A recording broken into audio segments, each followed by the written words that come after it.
ଆଜି ଦେଖିବାକୁ ପାଇବେ ଆଜି ସୁଗନ୍ଧା ବବଲୁକୁ ଷ୍ଟୋର ରୁମ୍ରେ ନେଇକି ଲୁଚେଇ ଦେଇଥିବ। ତାପରେ ସୁନିନା ବବଲୁକୁ ଖୋଜି ଖୋଜି ଥକି ପଡ଼ି ଯାଇଥିବେ। ଆଉ ଷ୍ଟୋର ରୁମ୍ରେ ଯାଇକି ଖୋଜୁଥିବେ। ଆଉ ବବଲୁକୁ ଦେଖିଦେବେ ଆଉ ପଚାରିବେ, ବବଲୁ ତୁ ଏଠି କେମିତି ଆସିଲୁ?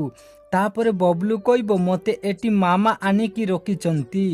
ଆଉ ସୁନିନା ଭାବୁଥିବେ, ହେଲେ ସୁଗନ୍ଧା ସମସ୍ତଙ୍କ ଆଗରେ ନାଟକ କାହିଁ କରୁଛନ୍ତି?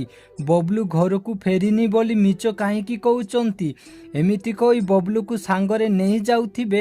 ଆଉ ହଠାତ୍ ସୁଗନ୍ଧା ଆସି ପହଞ୍ଚିଯିବ ଆଉ ଡରିକି କହିବ, ସୁନିନା ମୋ ଦ୍ୱାରା ବହୁତ ବଡ଼ ଭୁଲ ହେଇଯାଇଛି।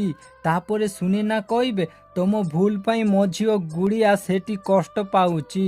ପୁଣି ସୁଗନ୍ଧା କହିବ, ପ୍ଲିଜ ମୋ କଥା ଶୁଣିବାକୁ ଚେଷ୍ଟା କର, ଏ କଥା ମମିଙ୍କ ଆଗରେ କୁହନି। ତାପରେ ସୁନିନା କହିବେ, ମମି ବି ଜାଣିବା ଦରକାର ଯୋଉ ବୋଉକୁ ସେ ଏତେ ଅନ୍ଧ ବୋଲି ବିଶ୍ୱାସ କରୁଛନ୍ତି ସେ ତାଙ୍କ ପଛରେ କ'ଣ କରୁଛି।